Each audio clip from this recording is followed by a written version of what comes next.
on the television. Well, that's on television and other ways it's coming out. Obviously, TV, it's happening for the reasons that you said. It's because of TRPs, social media, it's happening for whatever reasons. But you're starting to see this now in society, and that must be a trend that worries you. And you're right, this has been a culture that has always been tolerant. Now when you're seeing people going and, Gaurakshaks walking around, beating people, killing them, maiming them for ferrying animals around, how do you react to that? See, it's not only Gaurakshaks, all kinds of people are doing that. About anybody taking law into their hands, it's nobody's business, okay? And this is also a fact that if we make a law, if you do not enforce it, somebody else will take it up.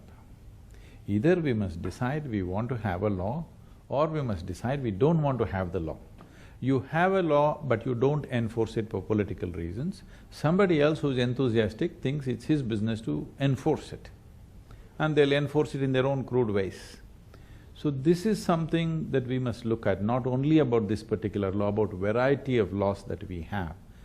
Are we sure we want these laws? Or have a debate in the country whether we want to have those laws or not. You have a law but you don't have the courage to enforce it, then somebody else will. Right. So you're saying in this case, for example, the fact that there are laws against cow slaughter, for example, or the transporting of animals in a certain manner, they're not being enforced, and that's why some people… Somebody else is taking it up, which should not happen. We've heard the Prime Minister saying also in no uncertain terms, a long time back, though maybe he should speak again now, saying that a lot of these people who are out there on the roads are actually, I think he called them thugs, said that they are… See, there are economic reasons for this also. It is not always about the cow. There are economic reasons, there are competitions, there are many ways you want to find purchase into the marketplace. So people who don't have the money use their muscle, unfortunately. So this is a question of law enforcement, this is not a major issue like that. But when it comes to the law itself being enforced in this case, I mean the law itself, there's been some debate about that, so before I come to the other issues, there has been some debate on whether you should in fact have a nationwide ban on cow slaughter and on that. So I just wanted to get what your take on that would be. See, right now the law that's been enforced is not about religion. Unfortunately, everything is being interpreted as religion. This is an ecologically sensitive law. What people need to understand is India is an agricultural country. Over 65% of the people are engaged in agriculture. The greatest achievement in this country is we are feeding 1.3 billion people without much help from outside. This is not a mean achievement, because our farmer is doing this in a very rudimentary arrangement, no technology, no any kind of infrastructure. In a traditional manner, out of traditional knowledge, he is doing this and still feeding us. We've forgotten about him for a long time. What is happening is in the last 25 years, the level of depletion in the topsoil is so big, simply because trees are gone, animals are gone. We must understand this.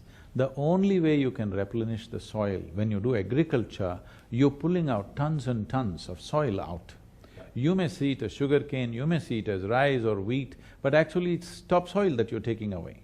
Every year there's an average depletion of 1 millimeter of soil. To replace 1 millimeter of soil in a forested land, it will take 30 to 40 years to replace 1 millimeter of soil. In agricultural land, there's no way to replace it unless you have trees and animals.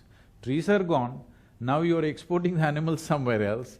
What will you do with this country? In 25 years, you will not be able to grow a thing. They're saying 25% of the agricultural land in India is in a serious state of turning into a desert.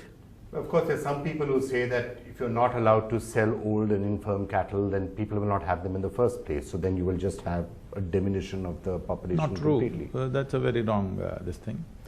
See, right now, the thing is only in the cattle markets, healthy cattle for agriculture and for animal husbandry, for these reasons you sell the cattle. Slaughter cattle can be taken from people, nobody's stopping you from that. It is just that in these markets, which are traditional market, where never slaughter cattle was sold in the past, only now it is happening. Somebody is coming with big money and buying up the entire cattle and going away. The poor farmer who comes to buy 2 oxes for ploughing his land doesn't get the ox because it's just wiped away by one big exporter. So this has to be curbed, otherwise how do you manage the nation? You're seeing this becoming a particularly issue in Tamil Nadu, of course, where you hail from. A lot of anger happening. I mean, as I'm telling you, anger is spreading. Now you're having beef fest there. In Kerala, people are slaughtering cows to make a political point. People are not, only one cow was slaughtered. Yeah. In Kerala, I can understand there's a substantial population. In Tamil Nadu, it's fringe groups, 8 people, 10 people protesting. Please see how many are on the street. Unfortunately, they get reported. If you do 1,000 good things, you don't get reported. You do one negative thing, you get reported in this country. What can you do about that? And to some extent, I guess that's true of the Gau Rakshaks and others also, the people who are Yes, walking it is around. true. And, although those incidents are shocking when they happen. It is very shocking. See, whether one person is killed or 100 people are killed, that's not the issue. That a trend building up in this direction must be curbed, there's no question about it. But in a nation of 1.3 billion people, which is hardly policed that way, certain things happen. They should not happen, but unfortunately they happen. So if we go on pinpointing what are the negative things happening, every day you'll have something to report. Right. In every nation you have it, all right?